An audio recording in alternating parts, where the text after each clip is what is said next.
নীরব এক ঘাতক তামাক। সরকার ও বিশ্ব স্বাস্থ্য সংস্থার হিসাব বলছে, তামাক সেবনের কারণে দেশে প্রতি বছর প্রায় 2 লাখ মানুষের মৃত্যু ঘটছে। অথচ রাজনৈতিক ইশতেহারে অঙ্গীকার সত্ত্বেও রাজস্ব বিবেচনায় তামাক পণ্যকে বাদ দিতে পারছে না কোনো সরকারই। বিশেষজ্ঞরা বলছেন, সম্প্রতি ধূমপান ও তামাকজাত দ্রব্য ব্যবহার নিয়ন্ত্রণ আইন সংশোধিত হলেও কিছু দুর্বল সিদ্ধান্তের কারণে তা তরুণ প্রজন্মকে নেশায় জড়াতে আরও বেশি আগ্রাসী করে তুলবে।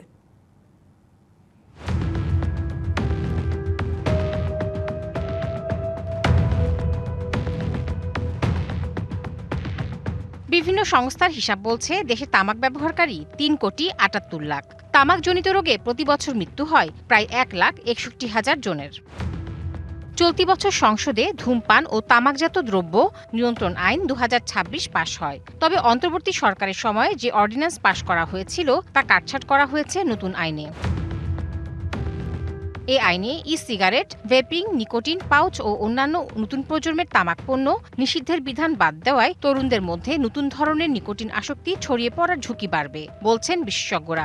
সিগারেটের প্রভিশনটাকে বাদ দেওয়া হয়েছে এবং এটাকে এখন রেগুলেটও করা হবে না এবং এটা আইনের আওতায় আসছে না।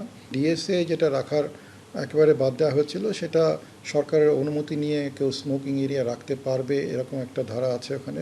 আমরা যেরকম একটা শক্ত আইন চেয়েছিলাম, কিন্তু এটাকে আরও শক্ত করা যেত জনস্বাস্থ্য রক্ষার জন্য।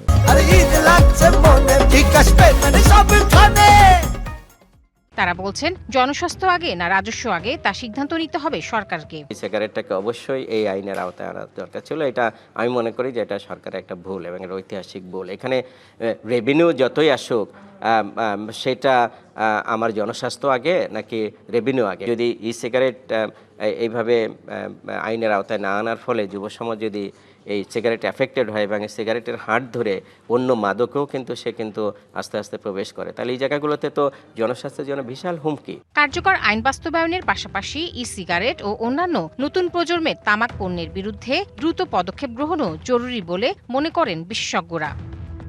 Tahsina Jessy, DBC news, Dhaka.